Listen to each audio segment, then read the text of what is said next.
For a well-known middle-aged couple from Huntsville, Alabama, the Memorial Day weekend of 1992 was meant to rekindle their romance after the demands of daily life had kept them apart for far too long. They had no idea that tragedy was just around the corner. At first glance, the case seemed straightforward, a robbery gone horribly wrong. However, an unexpected tip turned the investigation toward two unlikely suspects. But was the final verdict as clear-cut as it seemed, or was justice left undone?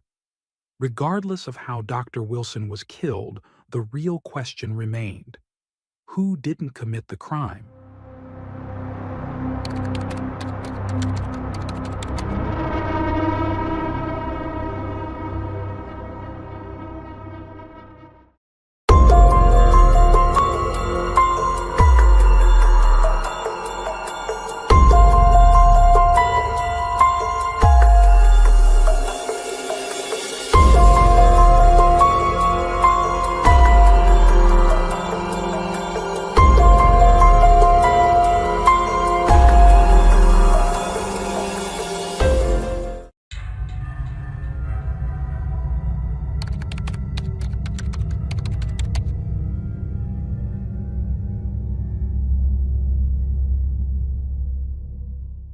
Jack Wilson was born on May 5, 1937, in Chicago, Illinois. Little is known about his early life before he moved to Huntsville, Alabama.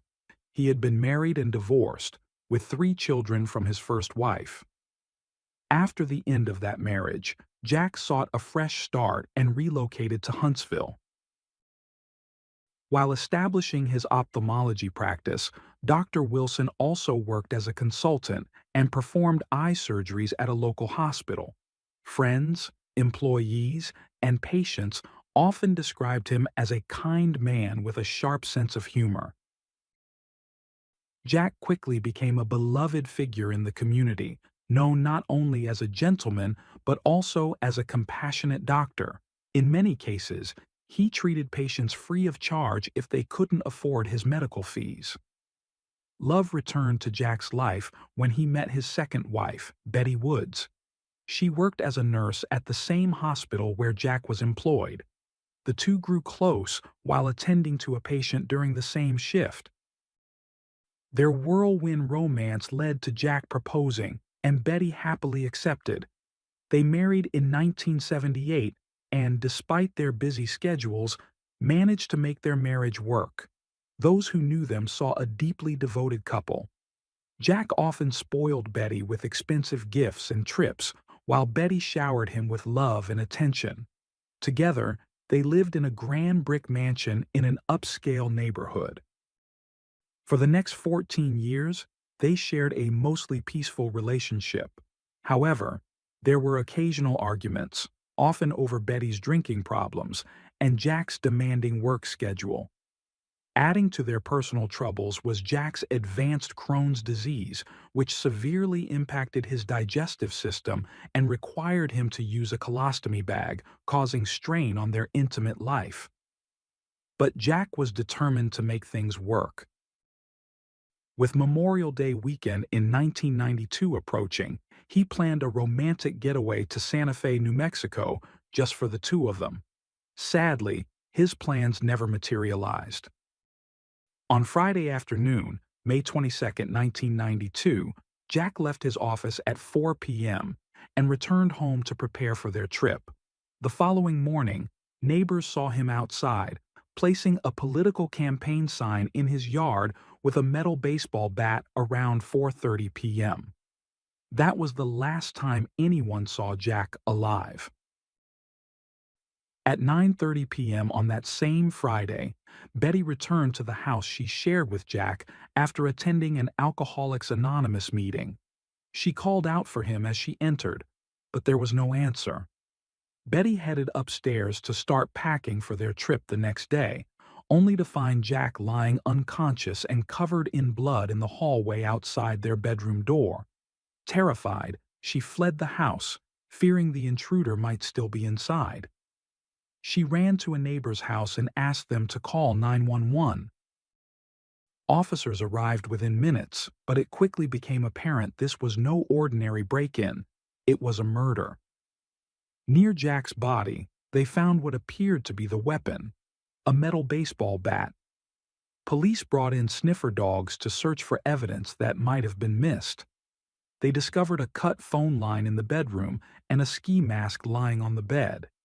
An open gun case with ammunition, but no firearm was found, along with Jack's wallet, which was empty of cash, but his credit cards remained.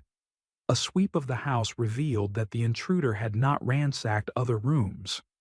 The mess was largely confined to the bedroom, raising doubts that this was a simple robbery gone wrong. Stranger still, no fingerprints were found on the murder weapon or anywhere else in the house. Betty, understandably, was too shaken to be interviewed immediately. Instead, investigators turned to the neighbors, asking if anyone had noticed anything unusual that day. However, no one recalled seeing or hearing anything out of the ordinary. Neighbors were also adamant that Jack had no known enemies. He was well loved in the community for his generous nature. Eventually, Betty calmed down enough to speak with investigators. She shared details about her day, mentioning that she had met Jack for lunch before they went their separate ways. Jack returned to his office while she ran some last-minute errands. Later, she attended her meeting and came home to find him unconscious. Her account was backed up by receipts from her shopping and witnesses from the meeting. The state medical examiner performed the autopsy and found multiple lacerations to Jack's head, along with a fractured skull. His hyoid bone was broken, indicating strangulation, and he had fractures to his right shoulder and neck, along with stab wounds in his abdomen. His arms were also broken, suggesting he had tried to defend himself. The official cause of death was blunt force trauma to the head and upper body. Although the metal bat was believed to be the murder weapon, it was not immediately handed over for forensic analysis. However, blood found on the bat was later confirmed to match Jack Wilson's blood type. Despite these findings, the case hit a dead end until a woman called the police, claiming she overheard a man talking about being hired to kill a doctor from Huntsville. The man she named was James White. Though the tip was met with skepticism, it was the first real lead in the case, prompting the police to investigate further.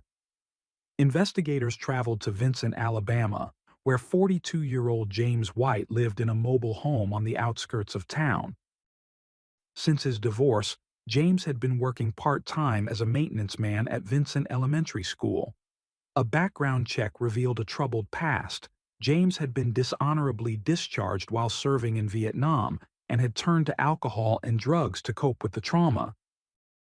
He had been in and out of prison and mental institutions and had been diagnosed with delusional behavior. James had also been involved in a prison escape and a suspected kidnapping. When questioned about his involvement in the case, James, like many criminals, initially gave investigators the runaround. He told half-truths, made contradictory statements, and denied everything at the start of the interview process. However, after 10 hours of interrogation, as dawn broke on a new day, James finally cracked and admitted to being at the Wilsons' home on the night of the murder. He was promptly arrested and charged with the murder of Jack Wilson. A search warrant was issued for James's property. In his mobile home, police found a pair of shoes with bloodstains, and in an abandoned house nearby, they discovered a weapon.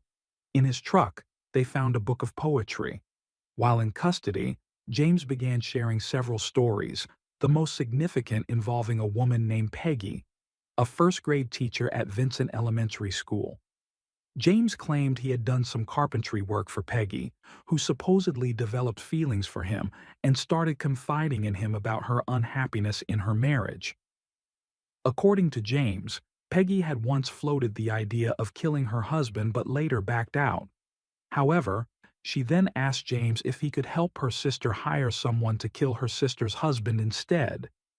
James claimed he told Peggy he knew someone who could do the job for $20,000, but Peggy responded that it was too much since her sister wasn't in a good financial situation. They eventually settled on $5,000, half to be paid up front and the rest after the job was done. Though James's stories weren't entirely reliable, investigators followed up on the name he provided and soon uncovered a surprising connection between the woman named Peggy and the victim, Dr. Jack Wilson. The name sounded familiar to the investigators, but they couldn't immediately place it. As they reviewed their notes on the Wilson case, they made a shocking discovery. Peggy was the twin sister of Jack's wife, Betty Wilson. This revelation gave investigators more reason to dig deeper into James's story. The evidence collected during the search of James's property further supported this connection. The blood on James's shoes matched Jack Wilson's blood type. The weapon found was registered in Betty Wilson's name, and the book found in James's truck had been borrowed from Betty. With these findings, the investigators began to focus on the sisters, Betty and Peggy.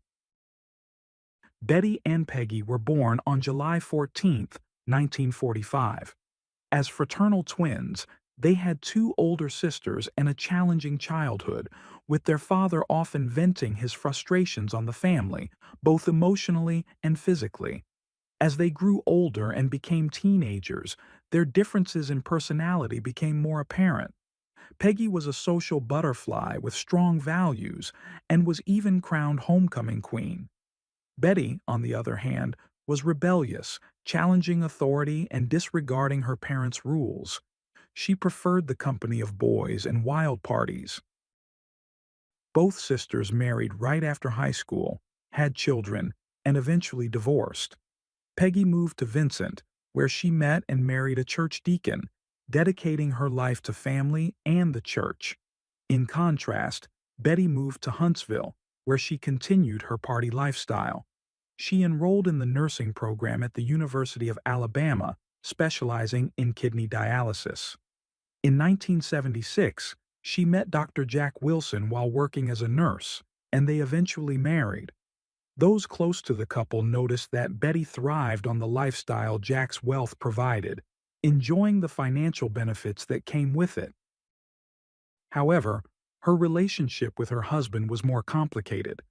Cracks began to show as Jack became overwhelmed with work, spending long hours at the office and away from his new wife.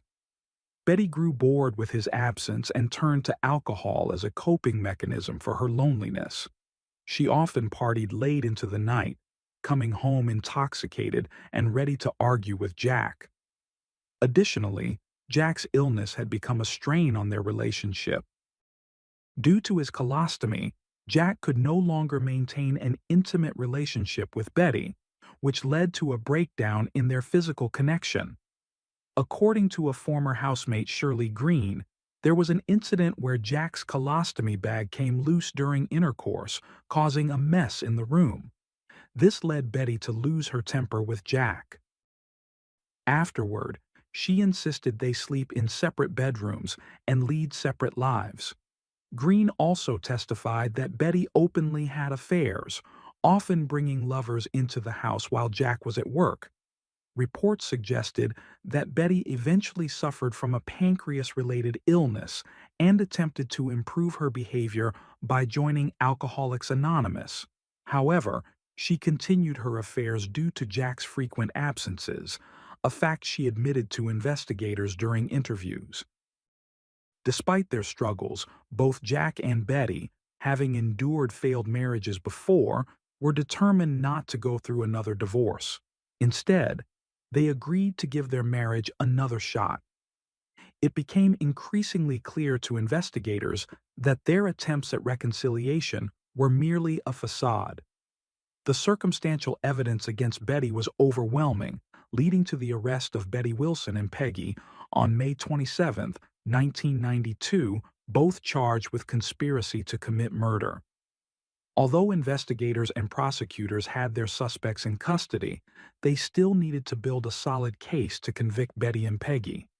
Reviewing all the information gathered during the investigation, they theorized that Betty was motivated by greed. Interviews with those connected to the case suggested that Betty loved the lifestyle Jack's wealth provided but didn't love Jack himself. He had become a burden. Betty remained in custody awaiting trial, while Peggy, with the help of friends, was able to post the $150,000 bail and awaited her court date at her home in Vincent, Alabama. Much of the prosecution's case hinged on the testimony of James White. The district attorney agreed to offer James a plea deal in exchange for his honest testimony at the sisters' trial. The deal allowed James to plead guilty to simple murder instead of capital murder, but with a life sentence without the possibility of parole. James's appointed defense attorney negotiated a plea agreement for James White, reducing the charge to one with the possibility of parole after 7 years or less. James accepted the deal, avoiding the death penalty. After months of interrogation, James finally agreed to testify against Peggy and Betty, providing a more detailed and consistent account of the events. His confession was recorded by the prosecution, where he explained how Peggy came to trust him over time and introduced him to her sister, Betty. His confession also linked the poetry book to the case, detailing how Betty handed him the book containing the agreed-upon money. Betty Wilson's trial began on March 2, 1993. During the trial, James White's repeated confessions and the evidence found at his property were presented in court. Although no forensic evidence was found in Betty's car to corroborate James's claims, the trial proceeded based on the totality of the investigative findings.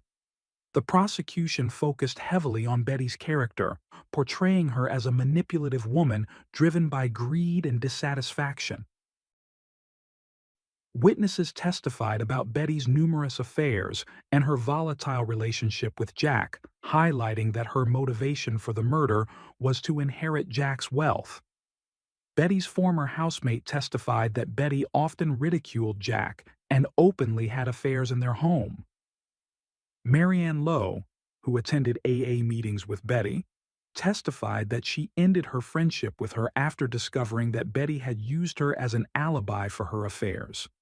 Harold Fitzpatrick, a man with whom Betty had an affair after meeting at an AA meeting, also took the stand. He testified about their relationship, which continued in Betty's home, even up until May 1992, just before the murder. The defense argued that bringing Fitzpatrick to the stand was a strategy to tarnish Betty's reputation before the jury. They insinuated racial undertones, as Fitzpatrick was African American, which the defense suggested was being used to make Betty's actions appear more immoral. The prosecution objected, and Fitzpatrick was excused after his testimony. Next, the prosecution presented testimony from the security guards at the park where Betty had allegedly met James. A park guard confirmed that James White had arrived at the entrance and requested permission to retrieve a book from Betty Wilson. Another guard testified that he accompanied Betty to her car where she retrieved the book and asked him to deliver it to James at the gate. Numerous witnesses reported seeing James in the neighborhood in the days leading up to the murder. Additionally, records showed that James had checked into a hotel on May 21, 1992, the day before Jack's murder. Phone records demonstrated frequent contact between James and Betty in the weeks before the murder.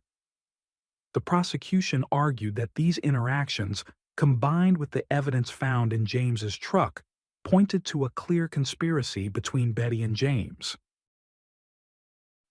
Betty's defense team argued that her interactions with James were purely innocent and that she had been trying to help him with his addiction to alcohol and drugs.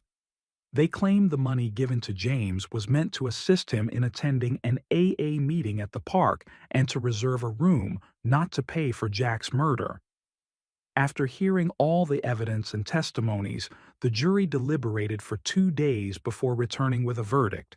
They found Betty Wilson guilty of capital murder. The jury concluded that Betty had hired James White to kill her husband, Jack Wilson, in exchange for financial gain from his estate. Betty was sentenced to life in prison without the possibility of parole. 6 months later, Peggy went on trial. A new jury was selected, and Peggy had the advantage of having a new forensic analyst testify on her behalf.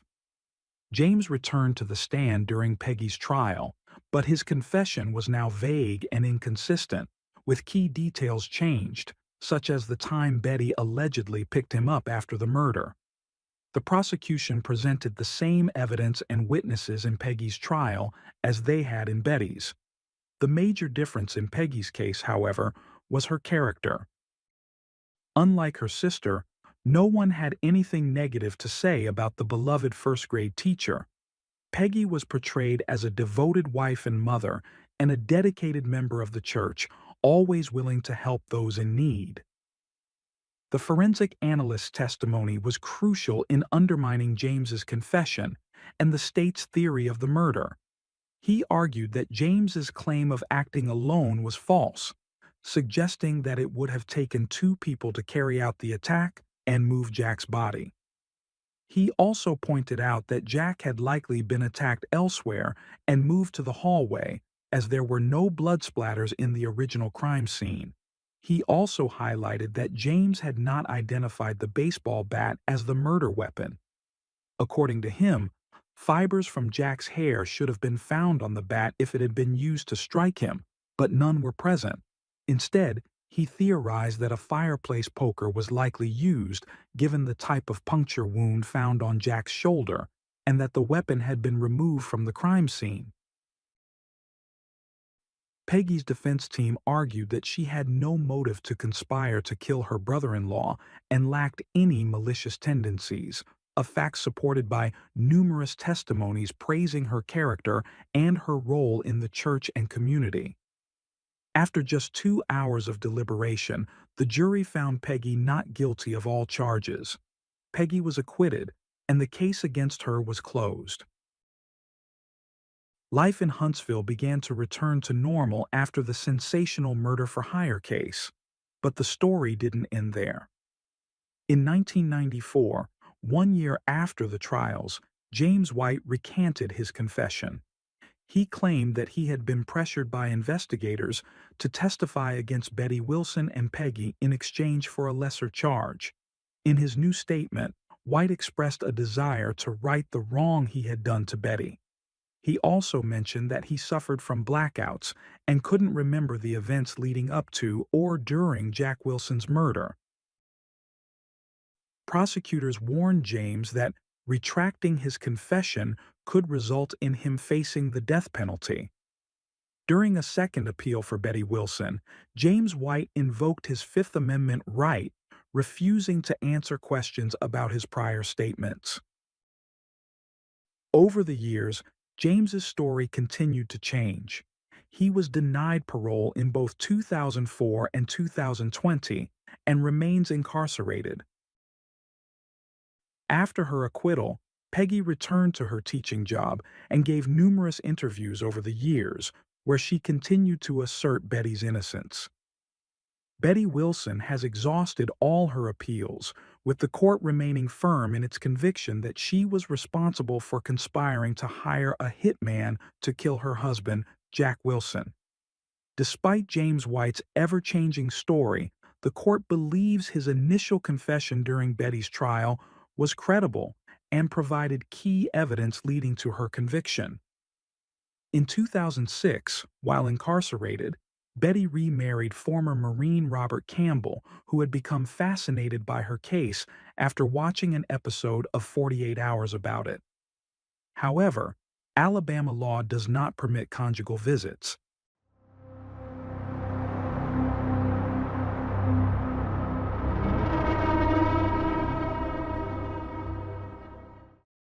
Thanks for tuning in to Unreal True Crime. If you're intrigued by mysteries from around the world, check out our new channel, Latin Crimes, where we dive into the gripping true crime stories of Latin America. Don't miss out. Subscribe now for more thrilling investigations.